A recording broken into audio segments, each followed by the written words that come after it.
What's going on, everybody? Josh Engleman and Ben Rasa here for Awesemo.com, and we are back with another PGA contenders this week for the John Deere, coming off of not the best week for us, and we are not exactly coming into a great tournament, but that doesn't mean we don't have the best picks. So be sure to hit that like button, subscribe to the channel, hit the notification bell so you know when everything goes live. Ben, we should have done a different event. Yeah, the Scottish Open would have been the answer, but I will say Awesemo's got you covered there. Our main man, Jason Roslind's got a good Scottish Open preview and betting card posted, so if you are looking across the pond, we've got that. And as bad as this tournament is, and it is bad, I say this all the time, and it is true, in the betting market, that's kind of a good thing because it is wide open. We saw Cam Davis cash a big ticket last week. I wouldn't be stunned to see another first-time winner or a big long shot holding the trophy. Yeah, we are going to have a lot of options to take people that you would not normally take in your average PGA event. I got 3 guys through the cut last week. Didn't really make a difference in the end. It's time to build a little bit of momentum. Would you prefer to go first or second today? I'm going to go first. You can check out our breakfast menu daily betting video. And in that, you went first, so I'm going to try to balance it out. We were talking NBA Finals today, so make sure to check that out. Quick, easy view. Going to the outright market as I start, I'd say a lot of options. And I actually believe that because there's just so many guys that could win this tournament. It's so wide open. I'm going to go to a guilty pleasure of mine. He's 40-1. It's Aaron Wise. He's a player that, listen, it's been an up and down year. Obviously, you can paint either picture that you want. But this is a guy that we've seen compete in real fields this year. He was 9th at Wells Fargo.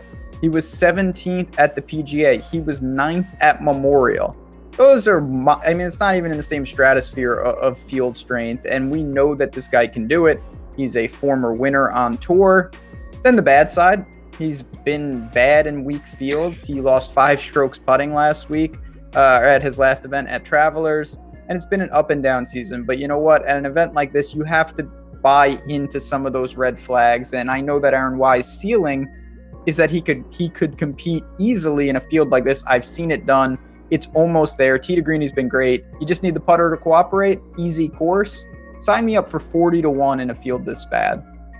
I looked at him. He was my number 2 for my outright. Not that I feel like this is so much better, but I was willing to take an even bigger shot on an event like this. So my number 1, 65-1 in the outright market, Kyle Stanley.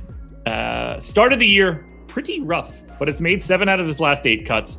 He does have a top 10 this year at Charles Schwab, tied for 8th. The biggest issue we know here is going to be his putter.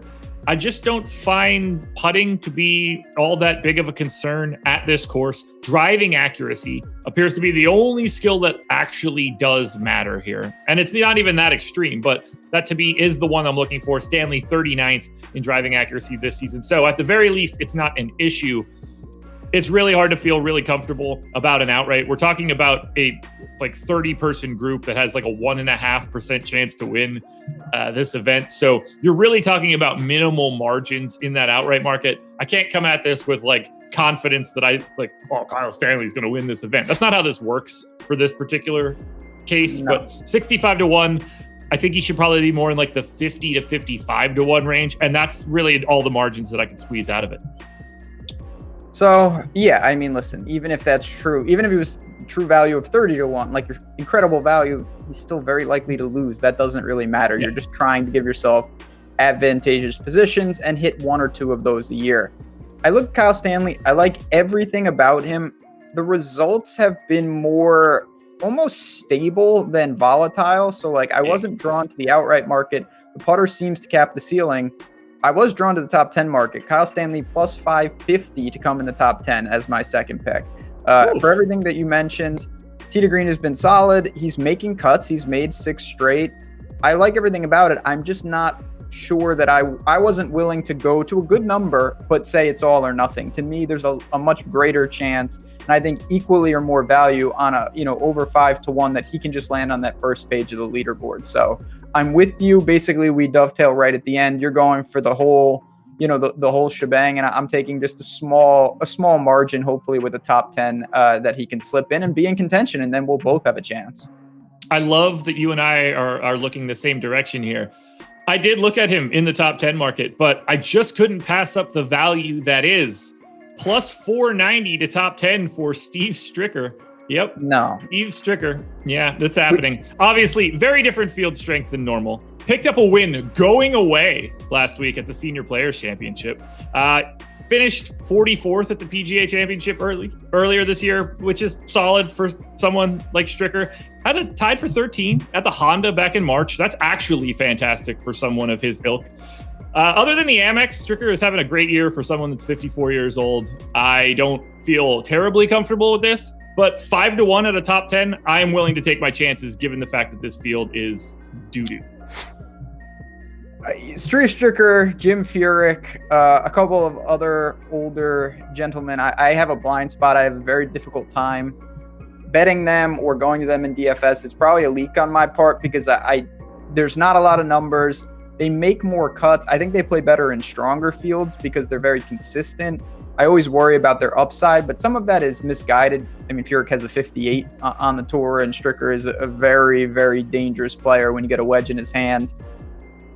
I can't go there, but I see how you're drawn, and these are the type. Listen, these guys only play select events. They know what they're doing. They don't come to places where they have no shot. Obviously, Steve Stricker at John Deere, at TPC Deere Run, he can play well. There's no doubt about it.